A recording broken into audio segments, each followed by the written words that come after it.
জুলাই 2024 সালে কারা ফটক যারা ভেঙেছিল, যারা কারা বিদ্রোহ করেছিল, সেখানে আমাদের যে ছাত্ররা নিহত হয়েছিল, তাদের সকলের প্রতি আজ শ্রদ্ধা নিবেদন করছি।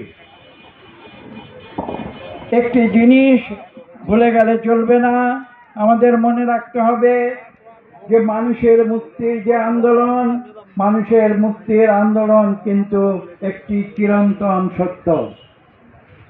এটা আজকে নতুন কিছু নয়। আমি গতকাল বিএনপির একটি অনুষ্ঠানে ছিলাম, যে অনুষ্ঠানটির নাম হচ্ছে জন্মাষ্টমী অনুষ্ঠান।